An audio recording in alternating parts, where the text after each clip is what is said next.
So my friend asked me to play The Legend of Zelda Skyward Sword on the Wii, and I was really excited about it because she had already played the game, so she was going to walk me through it, pretty much. I'm a pretty awful gamer, so I knew it was going to be a struggle, but I played a bunch of stuff on the Wii, so I'd figured it'd be better than most other games. I was doing pretty well until I got to the Silent Realms. If you haven't played the game yet, stop listening. The Silent Realms are this part of the game where you basically have to send your spirit into this Silent Realm that is protected by guardians and collect all these little tears. That's all they tell you before they actually send you off. I'm afraid of basically everything, so I was very hesitant when I got to this section, but my friend told me it wasn't bad at all and that I'd get through it really fast.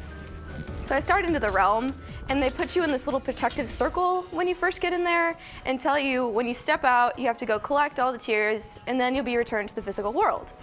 What they don't tell you is that the second you step out of the protective circle, every guardian attacks you.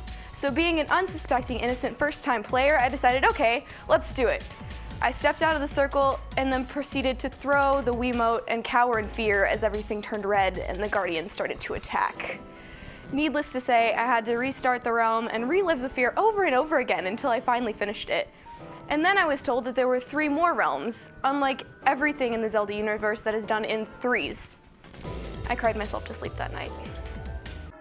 Okay, so let's go back in time, back to the frightening area of 2012. A young, impressionable girl sees the Vita and thinking to herself, I love handhelds. And Persona 4 Golden, that sounds like a great prospect. Fools herself into be thinking this will be even better than the PSP. After all, the 3DS came back from not having a lot of good launch titles, and now it's an awesome handheld. Her excitement mounts as she gets to handle it at demonstrations. Wow, this thing is so powerful and fantastic. How could this ever go wrong?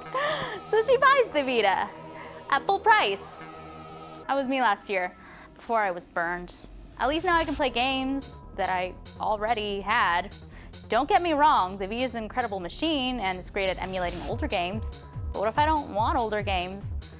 What if I want to use that back touchscreen, which I never had, by the way? I love Persona 4 Golden, but playing it for the 45th time? Scary. Almost as scary as having to choose between a mini Uncharted or Assassin's Creed if I want a new game. When your system's best game is a port, you've got a problem. For me, the most frightening thing this Halloween is the empty Vita shelf at my local game store. The original Pokemon games introduced us to cute critters in a colorful, imaginative world full of wonder, adventure, and mourning and death. Yes, in Pokemon Red and Blue, as you journey to become the Pokemon champion, you come across Lavender Town, home to Pokemon Tower, a theme park. No, I'm just kidding. It's a multi-level grave site for deceased Pokemon. Instead of being able to walk past this place and never look back, Lavender Town is a major part of the game's plot.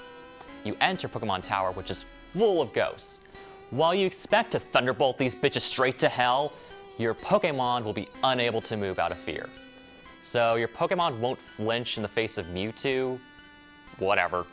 Once you get the Silph Scope, you can see through these cheesy facades and find out these are actually just ghost-type Pokemon, which you can attack fine and dandy. But the creepiness doesn't end there.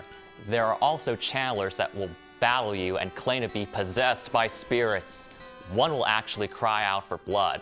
Literally, that's in her dialogue box. You'll eventually meet the ghost of a Marowak that was killed by Team Rocket while trying to protect her child, a Cubone.